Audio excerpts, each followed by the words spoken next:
ডিপসিকের মাধ্যমে আপনি কিভাবে কন্টেন্ট লিখে নেবেন, গল্প লিখে নেবেন।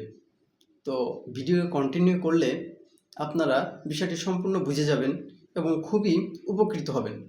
ফার্স্টে আমি প্লে স্টোরে যাব। প্লে স্টোরে গিয়ে ডিপসিক নামে যে অ্যাপ, সে অ্যাপটা আমি ইনস্টল করে নেব। ইনস্টল হয়ে গেলে ওপেনে যাব, ওপেন করে নেব। এখন আমি জিমেল দিয়ে লগ ইন করে নিলাম।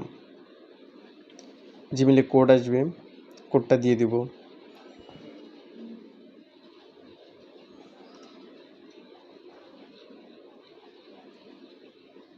এখন সেভ দিয়ে দিচ্ছি আমি। এখন যদি আমি এর সাথে কথা বলি, হাই দিচ্ছি আমি। এর সাথে আমি যে কোনো বিষয়, যে কোনো স্ক্রিপ্ট আমি এর থেকে নিতে পারি। তো আমি একে বলছি, তুমি কাজী নজরুলের মতো একটা কবিতা আমাকে লিখে দাও।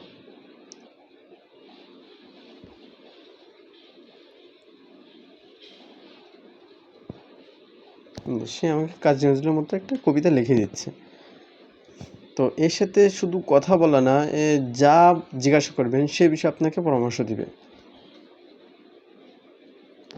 ধন্যবাদ দিলাম, সে আমাকে বলছে না না, ছেড়ে দাও, ওই কথা ছেড়ে দাও। মানে সে আমার সাথে আরও কথা বলতে যাচ্ছে। হুবহু মানুষের মতোই কথা বলে এরা, খুব ফ্রেন্ডলি কথা বলতেছে আমার সাথে।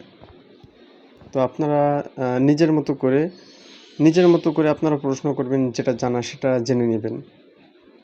আমি এর সাথে একটু মজা করছিলাম যে তোমাকে ধন্যবাদ। সে বলছে যে ধন্যবাদ, না না না, নতুন করে আবার কবিতা, নানার সাথে পরে আবার কবিতা লিখে দিচ্ছে। এভাবে আপনারা নিজেরা যে বিষয়ে জানতে চাচ্ছেন বা কোনো স্ক্রিপ্ট, বা দেখা যাচ্ছে অনেক সময় অনেকে গল্প লেখে, তো গল্প লিখলে গল্প লিখে নিতে পারেন ইত্যাদি। যা কিছু জানার, যদি এমন মনে হয় যে কোনো বাংলা লিখে দিবেন, যে বলছেন যে বাংলাটা ইংরেজি করে দিতে, সে বাংলা ইংরেজি করে দিবে ইত্যাদি। যা কিছু জানতে চান, যদি কোনো শব্দ অর্থ জানতে চান, সে আপনাকে ডিপসিক আপনাকে শব্দ অর্থ বলে দিচ্ছে।